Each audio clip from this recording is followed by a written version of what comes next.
siguiente: la conducta punible puede tener como modalidades la acción y la omisión. No impedir un acontecimiento cuando se tiene la obligación jurídica de impedirlo equivale a ocasionarlo, Dayana.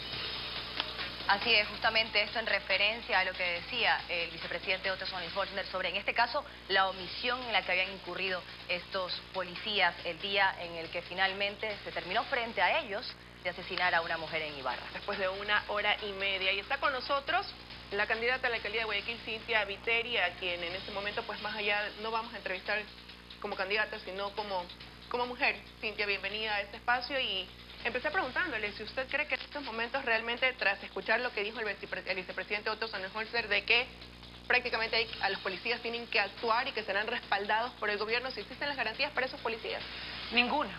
Aquí los meten presos cuando disparan y también los meten presos cuando no disparan. Ellos sencillamente están en la incertidumbre ante un hecho como este, de actuar o no actuar. Si disparan, los llevan presos y además son gente pobre, pues Liz, son gente pobre que no va a tener quien los defienda. Por último, no actuaron bien, ellos debieron disparar, sí, un tiro para salvar la vida de Diana, debieron hacerlo, pero todo este engranaje de leyes y proteccionismo a los delincuentes y no a las víctimas es lo que desemboca en acciones como estas fatales, que ha conmovido el alma de todo el que ve. Ni siquiera es posible llegar a mirar el video en su totalidad, porque conmueve. Pero son las leyes, Liz. Adicionalmente no basta que el vicepresidente de la República salga y les diga que tienen el apoyo.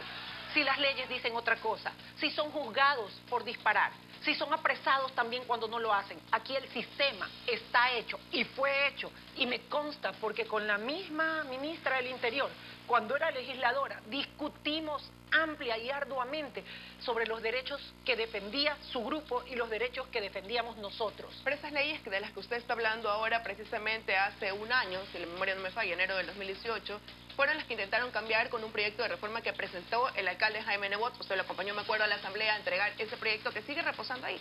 Que sigue contra el pecho de la presidenta de la comisión. Que sigue ahí, cómo no quizás señalar a los responsables de que eso no se haya discutido ya ampliamente y cómo lograr a su vez que se retome el debate sobre esos temas. En este momento se está discutiendo el Código Integral Penal y sus reformas. Después de un año, sí, después de un año. ¿Cuántas víctimas cayeron durante este año? Innumerables. Por eso y por las drogas, porque son dos proyectos que están discutiendo en este momento. ¿Qué están haciendo? Abrazando el proyecto y pensando que es parte de una suerte de reformas que no están encaminadas a proteger la vida de las víctimas. Aquí se sigue discutiendo sobre qué derecho humano se privilegia. En ese momento, ¿qué derecho humano se debió haber privilegiado? El de una mujer embarazada, pequeñita, y evidentemente en condición de desventaja de fuerza, o el derecho humano de un tipo que la amenazaba con un cuchillo a ella y a su hijo.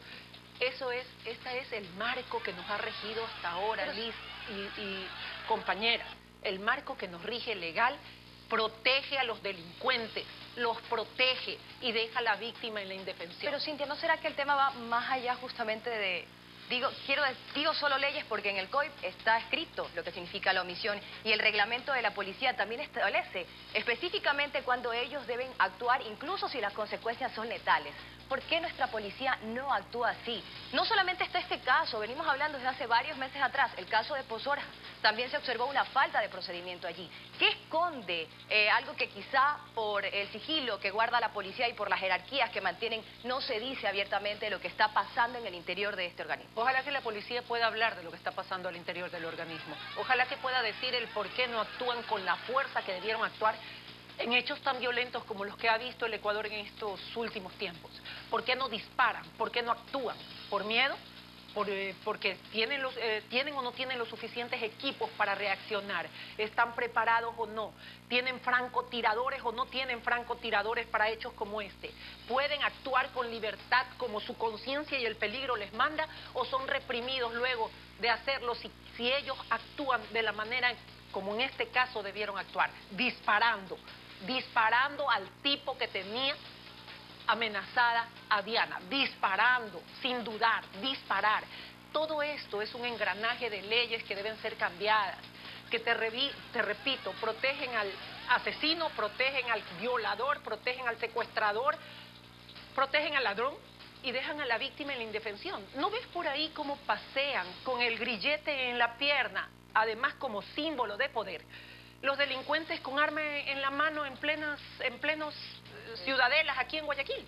Ahora el grillete solamente sirve para amedrentar a sus víctimas, no sirve para mantener a la persona tan peligrosa aislada de las posibles víctimas. Eso no sirve para nada.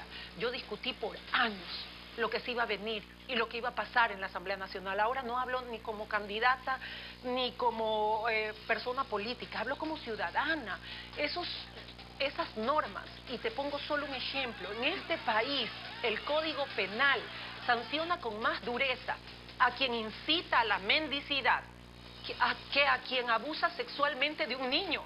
Esas son las leyes que nos rigen actualmente en Ecuador, y el asunto no se basa que si son venezolanos o no son venezolanos, que si son hombres, que si son mujeres. Aquí es un problema de gente, de delincuencia, de gente mala, de gente que no ha sido criada con valores o que ha sido desarrollada en un ámbito de violencia, también drogas, violencia, delincuencia contra víctimas indefensas, pero que ahora ni siquiera pueden andar armadas. Parecería que estamos escuchando entonces quizás lo que queríamos escuchar, y me refiero a esto de que se va a dar el respaldo a que la policía actúe cuando tenga que actuar en un caso como el de Diana.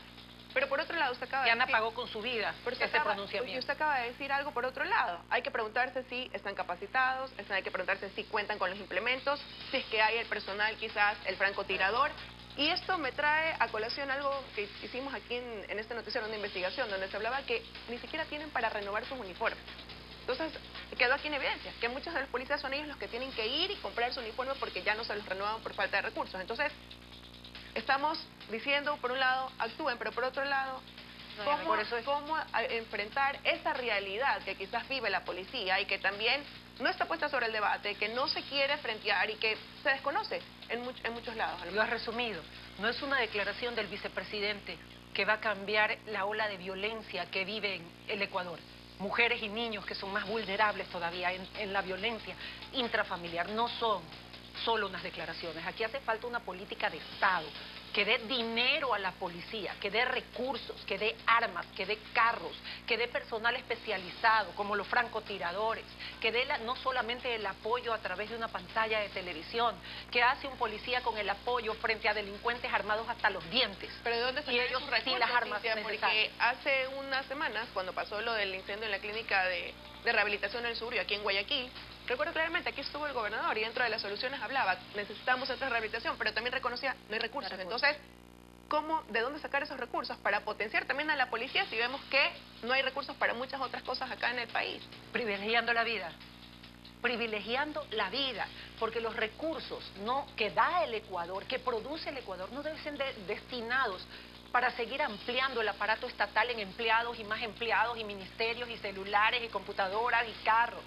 El verdadero problema está afuera, está en los hombres y mujeres indefensos, en los que reciben el golpe, la puñalada o el balazo, y los que son amenazados cuando por leyes que les permiten cambiar la prisión por visitas al juez semanales, regresan a amenazar al que los denunció. ¿Pero qué debe hace cambiar pensar leyes, política de Estado, coordinación, equipamiento, vista de resultados semanales en el combate a la delincuencia? Aquí no estamos jugando, aquí hay otro están detalle. muriendo ecuatorianos. Cintia, dentro de las acciones también que se tomaron, ayer se anunció que se removía el gobernador y se removía el jefe de la policía. ¿Esto de aquí ayudará entonces a que se cambie o simplemente Para mí esto es solamente poner un trapito de agua fresca a la fiebre.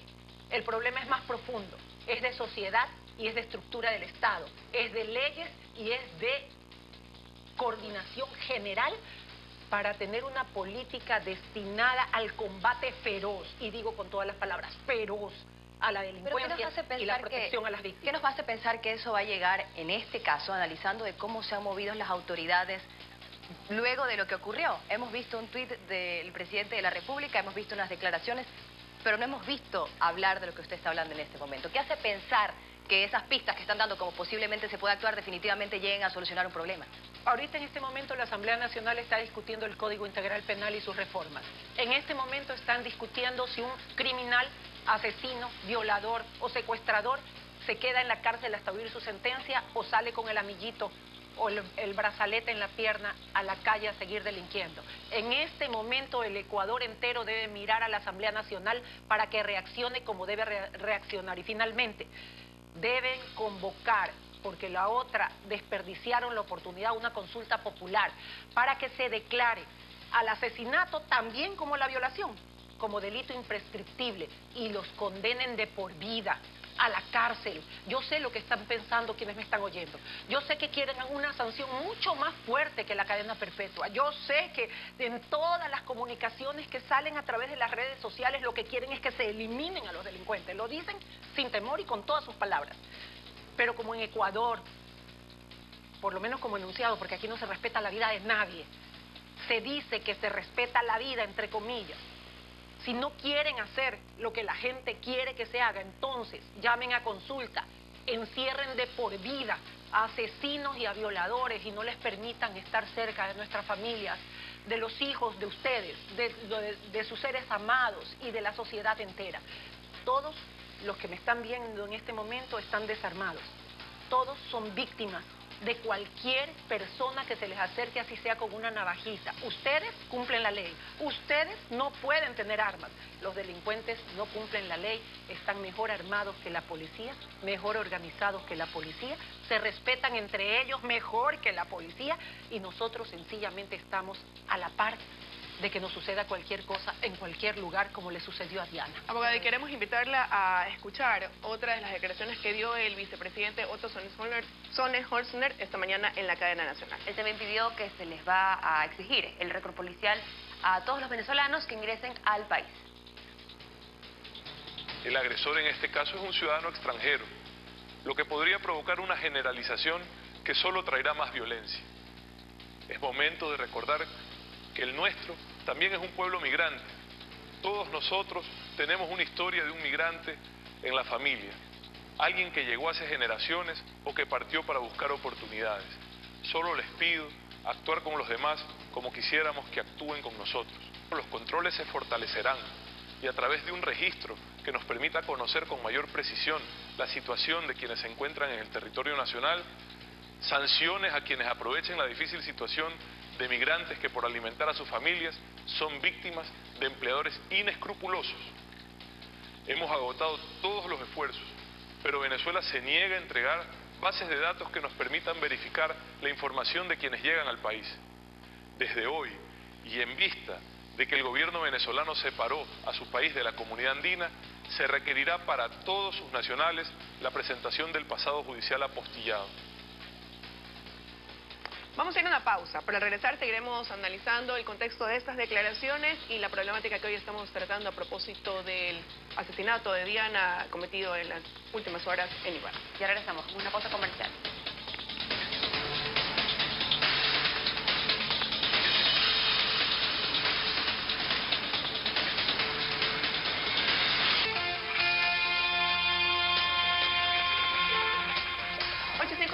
Continuamos el diálogo con la abogada Cynthia Viteri y quería conocer su opinión sobre lo que vimos antes, ¿no? Estas declaraciones del vicepresidente diciendo que a partir de ahora se va a pedir este récord o este pasado judicial. ¿Puede ser una medida realmente coherente cuando en un inicio, cuando se intentó regular quizás el ingreso de los migrantes venezolanos, se trató de pedir un pasaporte, se tuvo que obviar esa medida porque nos dimos cuenta que ellos no podían regresar a su país a obtener una información? Entonces, realmente, ¿cuán coherente llega a ser la ejecución de una medida como esa y qué tan beneficiosa puede ser también? A mí lo que me preocupa es que el señalar la nacionalidad del asesino vaya a despertar una ola de violencia contra las personas que hayan nacido en el mismo país. Ni siquiera nombro el país, sino que era un extranjero. ¿No fueron ecuatorianos los que violaron salvajemente a Marta? Entonces también hay que perseguir a todos los jóvenes de esa edad. No se trata de nacionalidades, no se trata de una lucha de hombres contra mujeres, se trata de gente de delincuencia común, se trata de gente mala, de una lucha de gente mala, de una lucha contra los delincuentes para proteger a gente buena. Pero aquí quedó expuesta la nacionalidad y eso también nos lleva a preguntarnos si también no es cierto que así como ingresa gente buena que necesita de un país que la acoja porque no tiene las condiciones para poder seguir viviendo en ese país, también ingresa gente mala, que sí tiene un pasado, un registro, que viene como prófugo de la justicia también y que aprovecha esta situación para huir de su país. Liz, es que esa es una de las medidas en medio de muchas otras, no es solo la medida. El ver quién entra y su pasado judicial es obligatorio para todo país.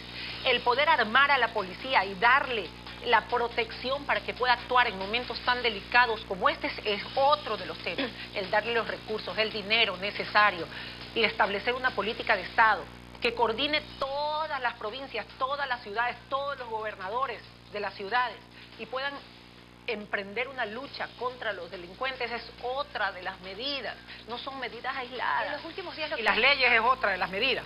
En los últimos días lo que ha despertado la reacción sin duda es el tema de la violencia de género, ¿no? Lo veíamos con Diana, lo veíamos con Marta también antes.